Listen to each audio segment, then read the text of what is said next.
Graça e paz, seja muito bem-vinda em nome de Jesus. Esse é o nosso tempo de mesa, um momento onde juntos nós vamos meditar na palavra de Deus. E hoje eu quero convidar você a meditar junto comigo em João 3. Hoje nós vamos compreender, qual o contexto que está em volta, daquele versículo tão conhecido, que é João 3,16, que diz que Deus amou, o mundo de tal maneira, que deu seu único filho para que todo aquele que nele crê não pereça, mas tenha vida eterna. Então hoje nós vamos meditar nesse versículo, mas principalmente nós vamos entender todo o contexto em que esse versículo foi dito, em João 3. Então nós vamos meditar em João 3, do versículo 1 até o versículo 21, nessa manhã. Eu quero convidar você a pegar sua Bíblia, eu vou meditar junto com você, usando essa tradução aqui, que é a Nova Bíblia Viva, que é uma tradução com uma compreensão mais acessível, que vai trazer mais clareza, para a nossa compreensão. E antes da gente começar, eu quero orar junto com você e consagrar esse nosso encontro ao Senhor, pedir para que o Espírito Santo de Deus se revele a nós de forma única e especial nessa manhã, em nome de Jesus. Bom dia, Nilma. Bom dia, minhas irmãs. Sejam todas muito bem-vindas. Bom dia, Tereza. Glória a Deus pela vida de vocês. Bom dia, Margarida. Que bom que você está aqui, minha irmã. Então vamos orar e pedir para que o Espírito Santo de Deus nos conduza. Pai amado, obrigada, Senhor, por essa manhã na Tua presença. Nós te louvamos, Senhor, exaltamos o Teu nome e te convidamos, Senhor. Convidamos o Teu doce Espírito nesse momento para chegar, Senhor, em cada lar aqui representado. Encher, Senhor, a nossa casa com a Tua presença. E nos ajudar, Senhor, nesse momento a fixar os nossos olhos em Ti, a desfrutarmos, Senhor, desse tempo de mesa, a desacelerarmos, ó Pai, de toda preocupação, de todo excesso de tarefa. Que assim como Maria, ó Pai, nós possamos agora, Senhor, nos colocar a Seus pés, desfrutar desse tempo contigo, da revelação, Senhor, que a Tua palavra vai trazer aos nossos corações. Fala conosco nessa manhã, Senhor, ministra os nossos corações, derrama sobre nós da Tua porção. Assim eu oro e consagro a Ti esse devocional, esse estudo na Tua presença, para a honra e glória do Teu nome. Amém e amém. Então, glória a Deus.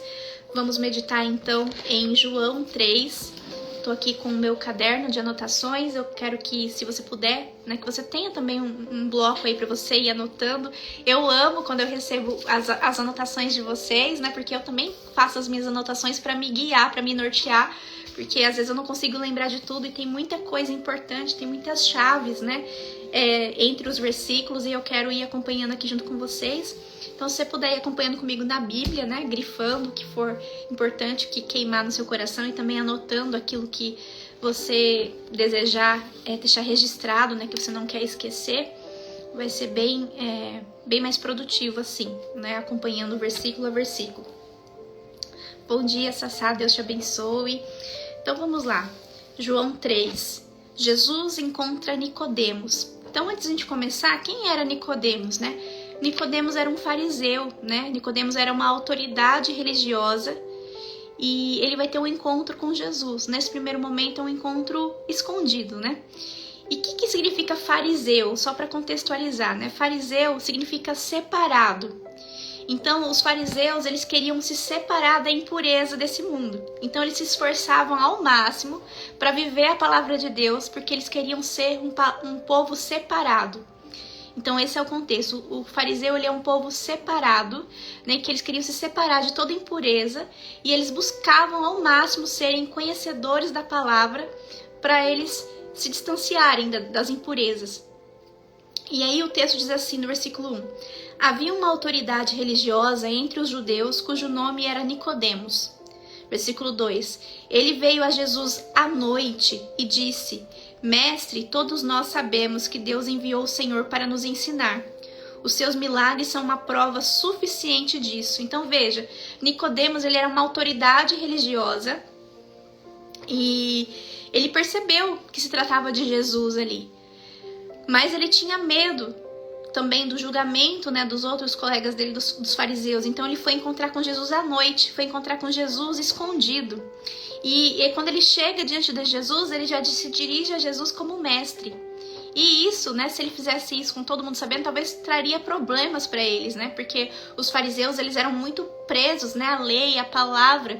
Então eles não conseguiram, né, conceber que Jesus estava ali.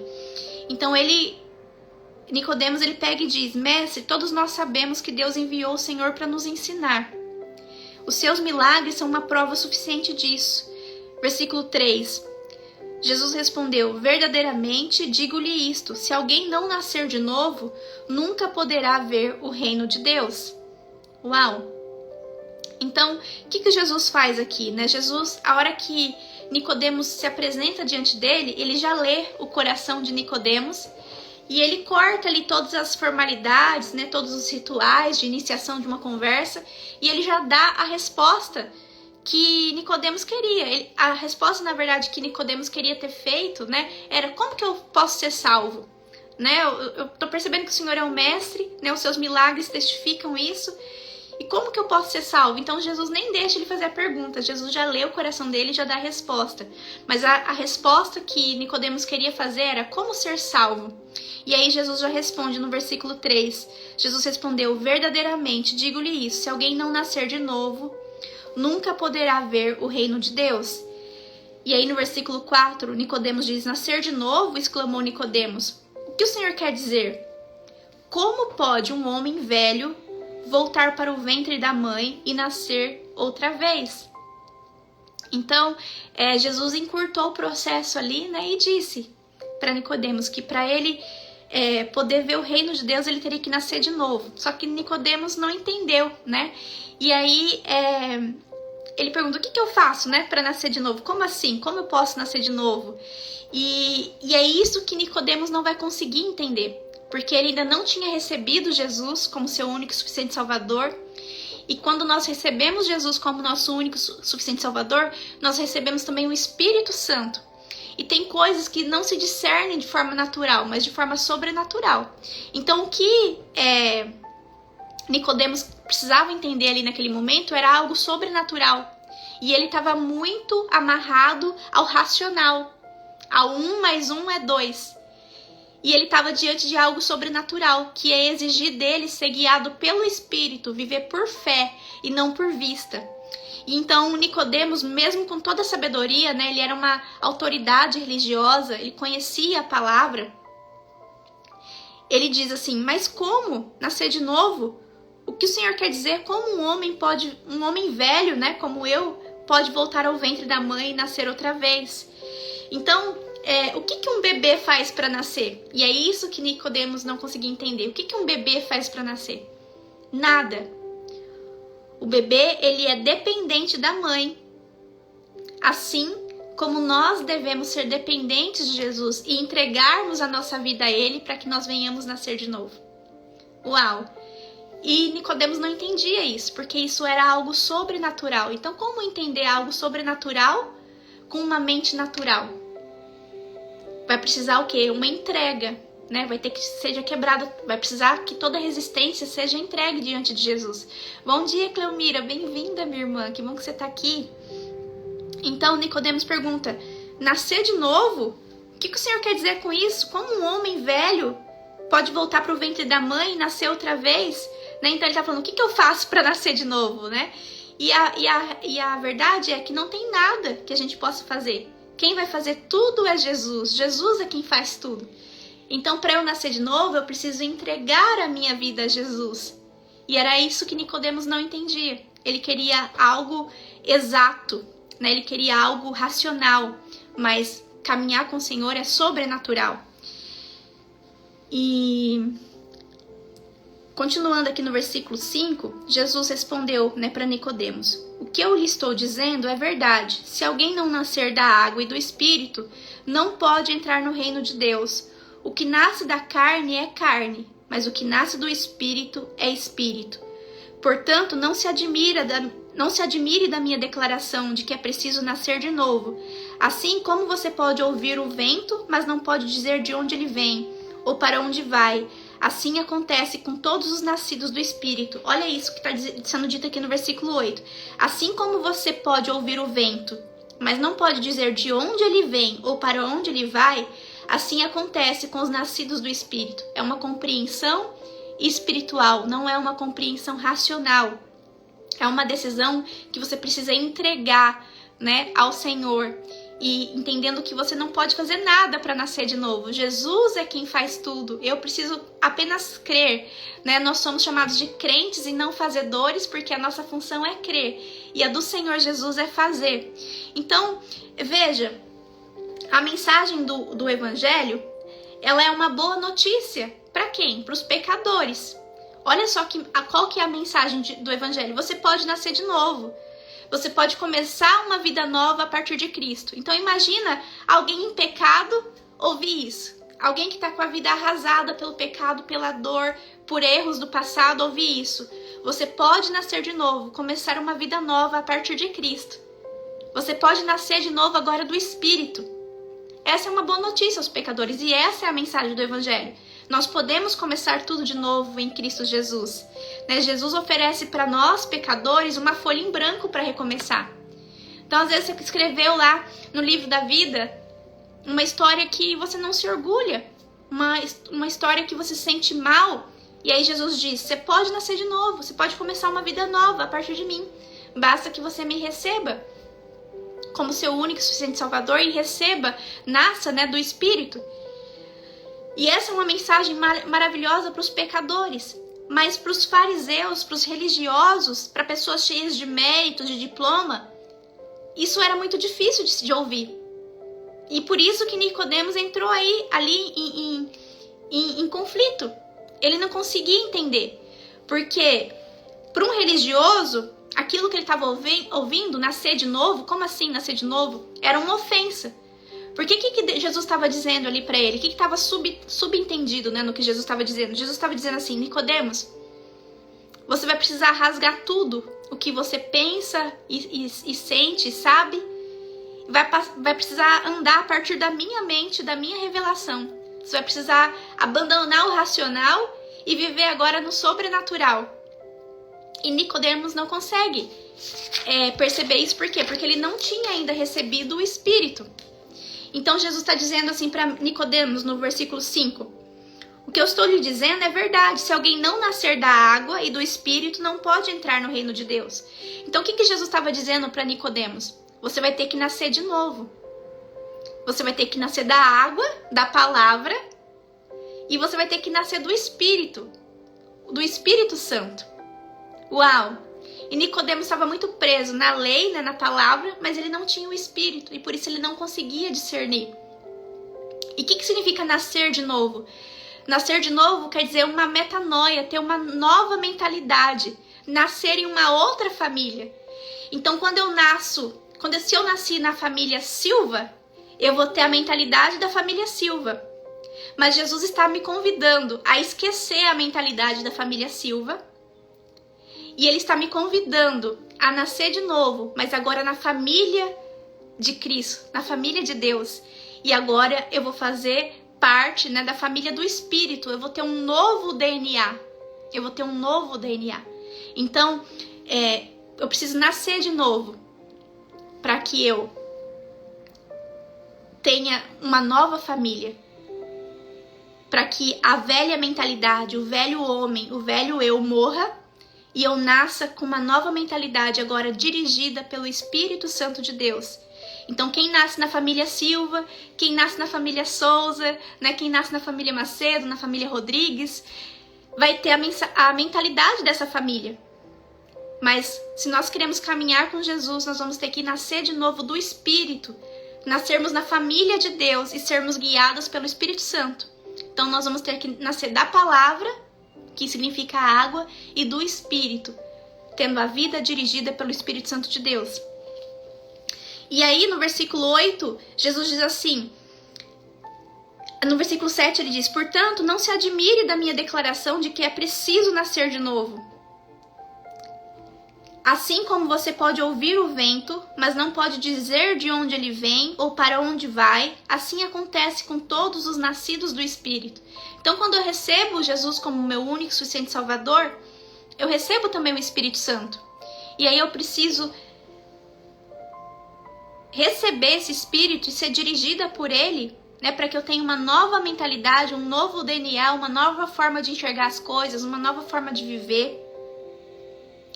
Então, caminhar com Jesus, como diz aqui o versículo 8, assim como você não pode ouvir o vento, assim como você pode ouvir o vento, mas não pode dizer de onde ele vem ou para onde vai, assim acontece com todos os nascidos do Espírito. Então ele está dizendo aqui que caminhar com Jesus não é óbvio. Eu vou precisar ter que me mover por fé. Não dá para saber, porque é o nascer do Espírito, é algo espiritual, é algo sobrenatural. Então é algo imprevisível. E para um religioso, né, para os fariseus, isso era muito difícil de compreender. Porque eles estavam muito presos ao racional. E caminhar com o Senhor é sobrenatural. Versículo 9. Nicodemos diz: como pode ser isso? Versículo 10. Jesus respondeu: você é mestre em Israel e ainda assim não entende essas coisas? Eu afirmo a você que isto é verdade. Nós falamos daquilo que sabemos e testemunhamos, do que vimos, e mesmo assim vocês não querem crer em mim. Então o que Jesus está dizendo aqui, né? Que Nicodemos ele não compreendia porque ele não tinha o Espírito, ele não tinha recebido Jesus. E quem abre o nosso entendimento das Escrituras é o Espírito. Por isso que sempre que a gente vai começar aqui, a gente ora e convida o Espírito Santo para nos guiar, para nos trazer a revelação da palavra. Porque se a gente for só ler a Bíblia, a gente provavelmente não vai entender nada. Mas quando a gente convida o Espírito Santo de Deus, ele traz a revelação, porque toda a Bíblia ela é inspirada por Deus. Então Nicodemos não conseguia compreender, porque ele ainda não tinha o Espírito. Ele estava muito preso no racional, na lei. E no versículo 13, Jesus vem e afirma para Nicodemos: eu vim do céu e estou testemunhando para você. Ele está dizendo: você não percebe? Ele não conseguia discernir espiritualmente. Você não percebe? Eu afirmo a você que isso é verdade. Que você precisa nascer do Espírito para você acessar o reino de Deus. Nós falamos daquilo que sabemos e testemunhamos do que vimos. E mesmo assim vocês não querem crer em mim. Versículo 12. Se vocês não creem em mim, nem quando falo sobre coisas como essas que acontecem aqui entre os homens, como vocês crerão se eu falar de coisas celestes? Então Jesus está dizendo, né, para Nicodemos: eu vim do céu. Estou testemunhando para você o que é a verdade.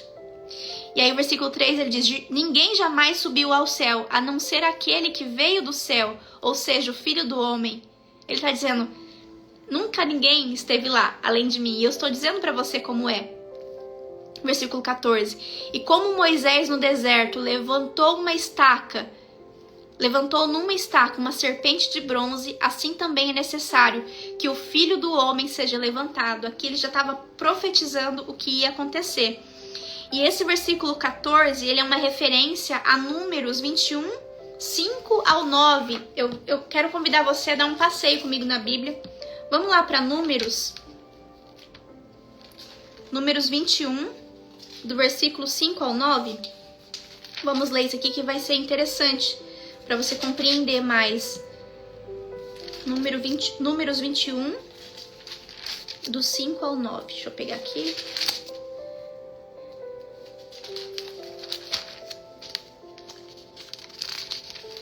Números 21, do versículo 5 ao 9.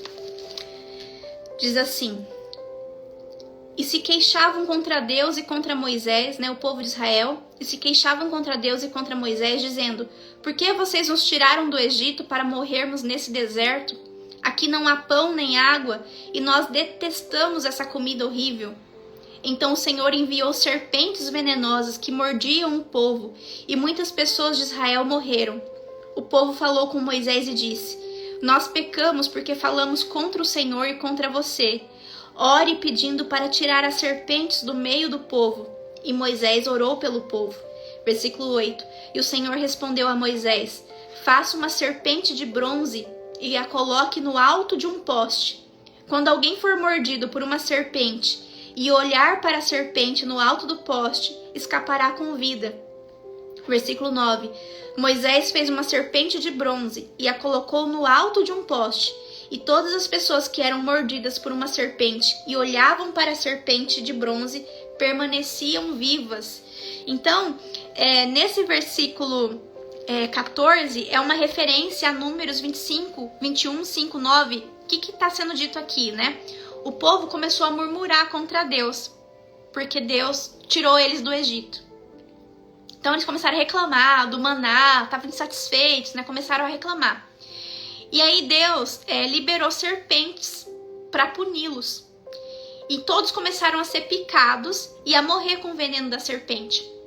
E aí o povo se arrependeu, né? Aqui, deixa eu ver aqui, no versículo 7, o povo foi falar com Moisés, né? Viu que Deus estava irado e falou assim: nós pecamos porque falamos contra o Senhor e contra você. Ore pedindo para tirar as serpentes do meio do povo. Então Moisés intercedeu. E então eles começaram a murmurar. Deus liberou serpentes no meio deles para punir, para eles aprenderem que não era assim que deveria se comportar, né? Murmurando. E todos aqueles que eram picados pela serpente morriam. E aí eles foram, né, se arrependeram e Moisés intercedeu pelo povo e Deus deu uma estratégia. Deus pediu para Moisés fazer uma serpente de bronze e levantar. Então essa serpente de bronze, quando Moisés levantava, significava o símbolo da morte. E por que tem tudo a ver com Jesus? Né? Deus deu a estratégia para Moisés. Quando alguém for picado, ele vai olhar para a serpente e o veneno não vai ter mais efeito sobre a vida dele. Então veja o paralelo, né? A comparação entre dois textos, né? Nós fomos picados eu fui picado pela serpente e vou morrer. E quando eu olho para a serpente que foi levantada, que é o símbolo da minha condenação, a condenação deixa de existir e não tem mais poder sobre mim. E o que Jesus está dizendo para Nicodemos, fazendo um paralelo aqui com Números 21, do 5 ao 9. Jesus está dizendo: eu vou ser levantado como aquela serpente de Moisés. E eu vou me fazer picado, eu vou me fazer condenação. E todos que olharem para a ira de Deus sendo derramada sobre mim, todos que crerem em mim, eles não serão mais condenados. Eu vou ser o símbolo da condenação, mesmo sendo perfeito. E todos que crerem em mim vão ter a vida eterna. E a morte não vai ter mais poder sobre essa pessoa. Olha que coisa linda. Então Jesus estava fazendo esse paralelo com Números 21, dizendo que ele seria como aquela serpente que seria levantado. E todos aqueles que estavam em pecado e crerem em Jesus seriam libertos, seriam salvos da maldição da lei e teriam uma vida e uma vida eterna. Então o versículo 14, né? E como Moisés no deserto levantou numa estaca uma serpente de bronze, assim também é necessário que o Filho do Homem seja levantado, para que todo aquele que nele crer tenha vida eterna. Porque Deus, aí o versículo 16, né? Que é bem conhecido, João 3,16. Porque Deus amou tanto o mundo. E olha que coisa linda. Deus amou tanto o mundo. Deus não amou só as pessoas boas. Ele amou o mundo, ele amou os caídos. Lembra que a gente aprendeu no versículo 2, né? Ele conhece a natureza humana, ele sabe das nossas falhas, ele sabe dos nossos pecados. Mas ainda assim Deus amou o mundo, Deus amou os caídos, Deus amou os que estão em pecado. Deus amou o mundo, que deu o seu Filho único para que todo aquele que crer nele não pereça, mas tenha a vida eterna. Então você que é pai, você que é mãe, né? Pensa nisso. Deus deu o único filho em favor de cada uma de nós. Então Deus amou o mundo, os caídos, os que estavam em pecado. E não foi só um amor de palavras, porque tem muita gente que diz que ama, mas na hora que você precisa contar com ela, ela some, né? Ela espana. Mas não, o amor de Deus não foi só um amor de palavras, ele entregou o seu único filho. Eu não sei você, mas eu só tenho um filho. Eu tenho um menino de 12 anos. E eu fico imaginando, né? Eu entregar o meu filho para pessoas que vão rejeitá-lo e que depois vão matá-lo. Veja, que amor é esse? Que grande amor é esse? Então, versículo 17 diz: Deus não enviou o seu filho ao mundo para condenar o mundo, mas para que o mundo fosse salvo por meio dele. Uau! E esse versículo 17 muitas pessoas interpretam de forma deturbada esse versículo 17. Vou ler de novo, ó. Deus não enviou seu Filho ao mundo para condenar o mundo, mas para que o mundo fosse salvo por meio dele.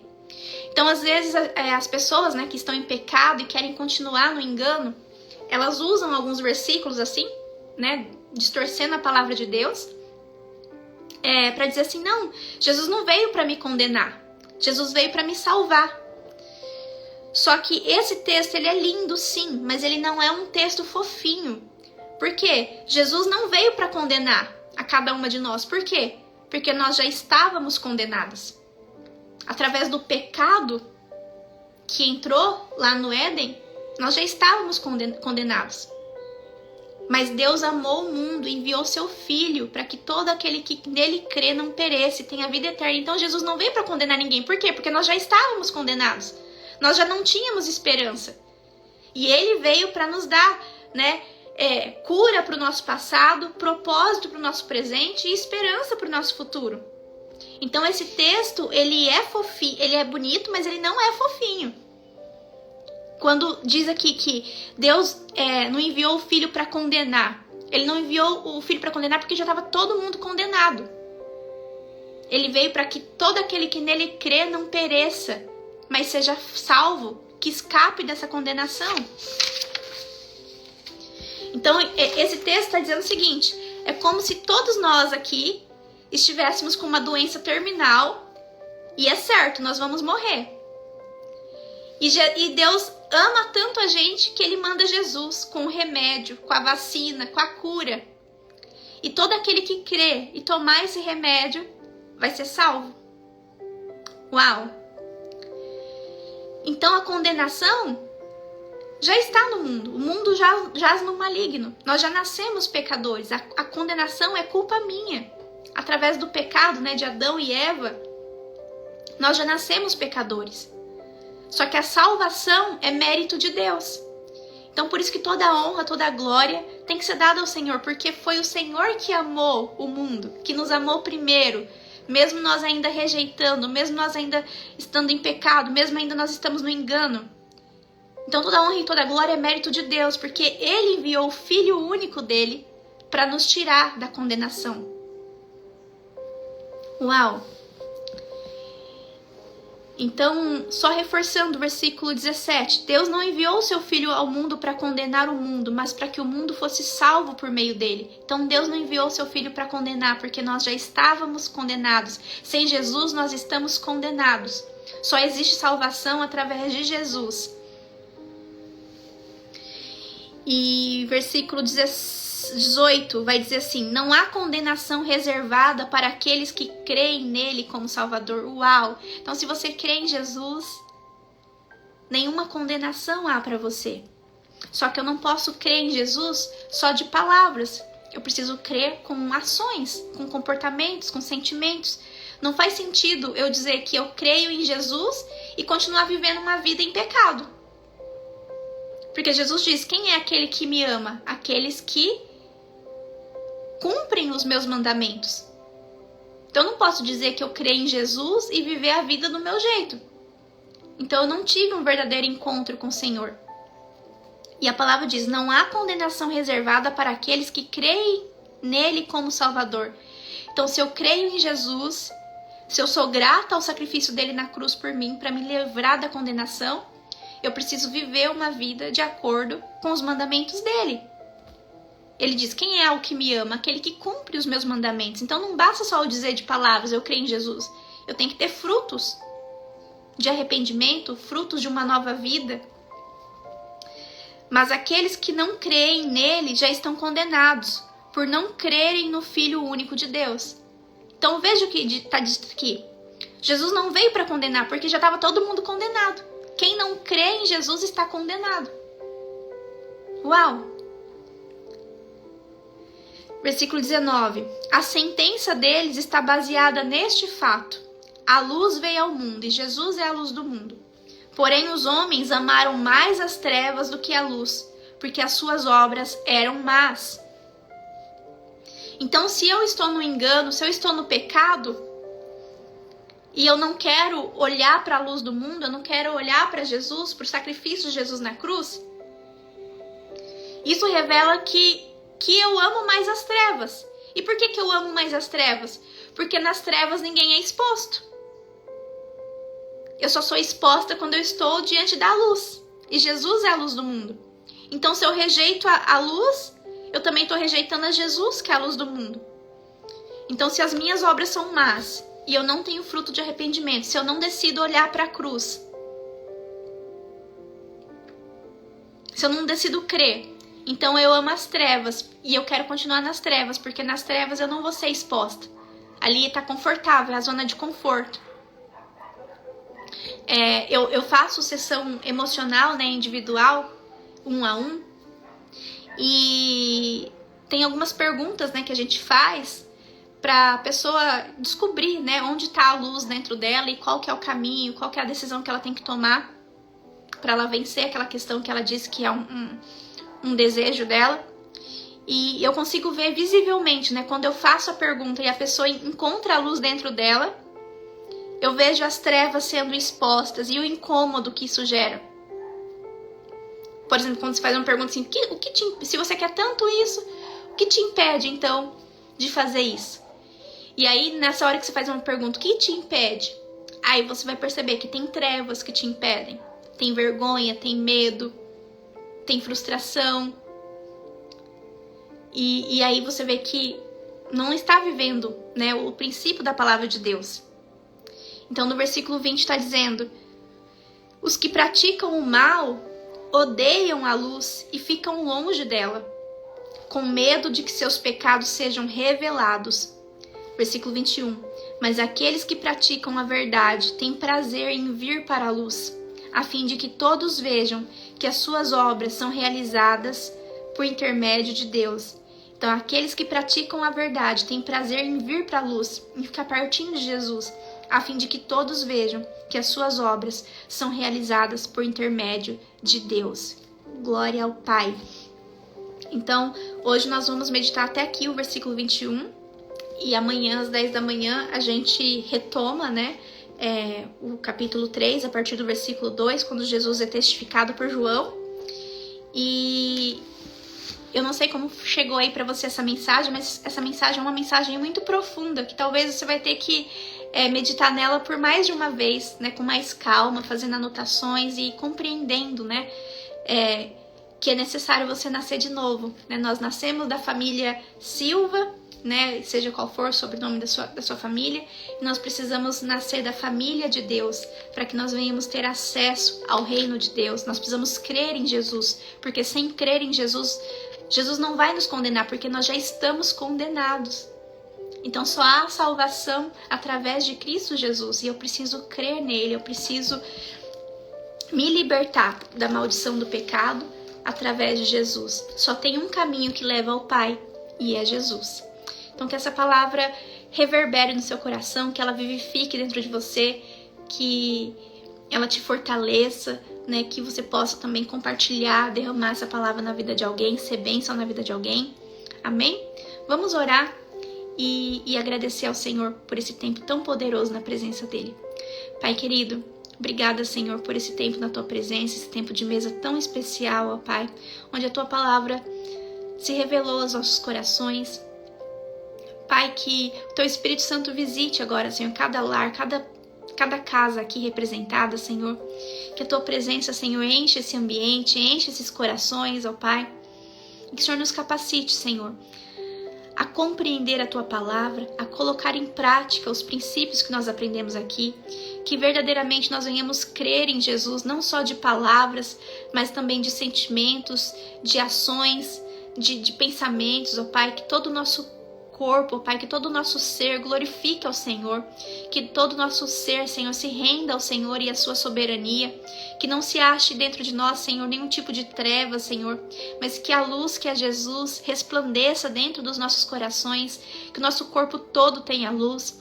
Pai, nós te pedimos que o Senhor renove a nossa mente com a tua palavra, que ilumine os nossos olhos, Senhor, nos ajudando a focar naquilo, Senhor, que pode nos trazer esperança.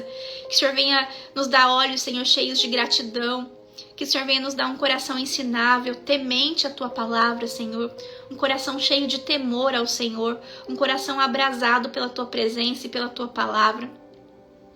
Que nós venhamos cada dia mais ter prazer, Senhor, em meditar nas Escrituras, em aprendermos mais de Ti e nos tornarmos, Senhor, mulheres mais sábias, mulheres que têm, Senhor, uma palavra de sabedoria para compartilhar, para liberar. Mulheres que sabem, Senhor, como ensinar os seus filhos no caminho em que devem andar. Pai, usa-nos, Senhor, como instrumento nas Tuas mãos. Nos capacita, ó Pai, para viver em unidade com a Tua palavra.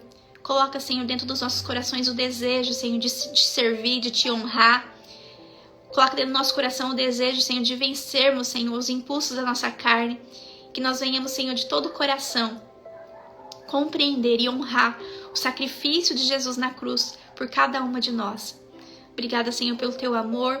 Obrigada, Senhor, por nos amar, mesmo sem nós merecermos, Senhor. Obrigada por entregar o Seu único Filho para nos salvar, para nos dar, Senhor, esperança de um futuro, de uma vida eterna. Obrigada, Senhor, por apagar os nossos pecados através do sangue de Jesus. Obrigada, Senhor, por nos dar uma vida com significado no nosso presente. Obrigada, Senhor, por nos chamar, Senhor, como ministras da Tua palavra para anunciar as boas novas. Que dia a dia, Senhor, nós possamos avançar, nós venhamos nos lapidar, nos tornarmos, Senhor, mulheres melhores para a honra e glória do Teu nome. Mulheres mais alinhadas com o Teu coração e com a Tua palavra. Esse é o desejo do nosso coração. Pai, eu abençoo cada uma das Tuas filhas que aqui estão.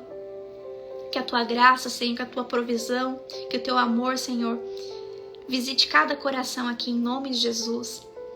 Cada uma de nós, Senhor, tem algo específico que deseja apresentar de Ti. Que o Senhor, na Tua infinita bondade e misericórdia, venha conceder, Senhor, esses pedidos. Venha abençoar esses lares, venha abençoar esses corações, venha derramar sobre esses corações o alívio, venha liberar sobre essas enfermidades a cura, ó Pai. Tu és o Jeová Rafa, o Deus que cura. Eu profetizo cura, libertação, restauração sobre essas famílias, para a honra e glória do Teu nome. Nós Te amamos, Jesus, e Te amamos muito. Obrigada por tudo. Assim eu oro em nome de Jesus. Amém e amém. Glória a Deus. Então amanhã a gente volta a se encontrar às 10 da manhã para a gente meditar na segunda parte de João 3. Se foi bênção para você, se você puder sentir no seu coração, compartilhe, né, essa live com alguém, envia para alguém, fala assim, olha, vamos entender um pouco melhor de como é o contexto de João 3,16, né, porque às vezes a gente vê o versículo isolado, mas a gente não conhece, nunca leu o capítulo inteiro. Então nós estamos aqui para conhecermos ao Senhor e prosseguir em conhecê-lo, porque Ele é uma fonte inesgotável. Glória a Deus pela sua vida, que você viva um dia extraordinário, cheio das bênçãos do Senhor, que você viva um dia de céus abertos para a honra e glória dele. Em nome de Jesus. Amém, um abraço, fica na presença do Senhor.